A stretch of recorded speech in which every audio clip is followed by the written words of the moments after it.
మనసు నిబ్బరంతోనూ పని చేస్తే సాధించలేందంటూ ఉంటుందా అని మగపెట్ట అడిగింది. కనీసం మిగిలిన పక్షులన్నిటి సహకారం సంపాదించు. ఒక్కరి వల్ల కాని పని 10 మంది వల్ల అవుతుంది. ఒక్క తాడు ఎప్పుడూ ఏనుగును బంధించలేదు, కానీ 100 తాళ్లతో పేనిన తాడు ఏనుగును సులభంగా ఆపుతుంది. వడ్రంగి పెట్ట, పిచ్చుక, కప్ప, మేక కలిసి ఏకమై ఏనుగును చంపాయి కదా అంది ఆడపెట్ట. ఏమిటా కదా అని మగపెట్ట అడిగింది. ఆడపెట్ట ఇలా చెప్పింది. ఒక అడవిలో ఒక పెద్ద చెట్టు కొమ్మ మీద గూడు కట్టుకొని ఒక పిచ్చుకల జంట నివసిస్తూ ఉండేది. ఆడపిచ్చుక అప్పుడే గుడ్లు పెట్టింది. ఆ మర్నాడు ఒక ఏనుగు అటుగా పోతూ మధ్యాహ్నం ఎండకు తట్టుకోలేక ఆ చెట్టు నీడలో నించొని ఆకతాయితనం వల్ల చెట్టు కొమ్మ విరిచింది. ఆ కొమ్మ మీదనే పిచ్చుకల గూడు ఉంది. ఆ గూట్లో ఉన్న గుడ్లన్నీ కింద పడి పగిలిపోయాయి. అదృష్టం వల్ల పిచ్చుకల జంటకు చావు తప్పింది. గుడ్లు నాశనమైనందుకు ఆడపిచ్చుక చాలా బాధపడింది.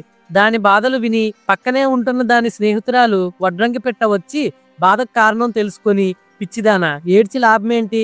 చనిపోయిన వాళ్ళ గురించి తెలివైన వాళ్ళు బాధపడరు. చనిపోయిన వాళ్ళ కోసం ఏడవడం రెట్టింపు బాధ కలిగిస్తుంది.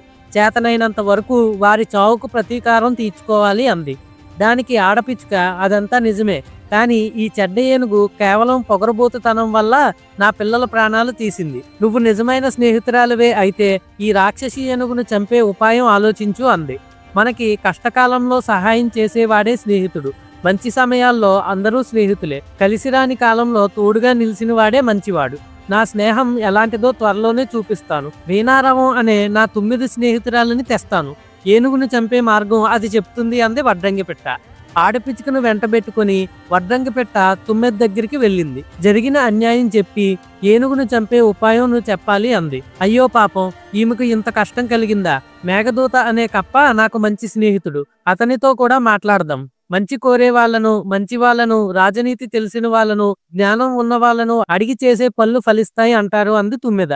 తర్వాత ఏం జరిగిందో నెక్స్ట్ వీడియోలో తెలుసుకుందాం. Stay tuned.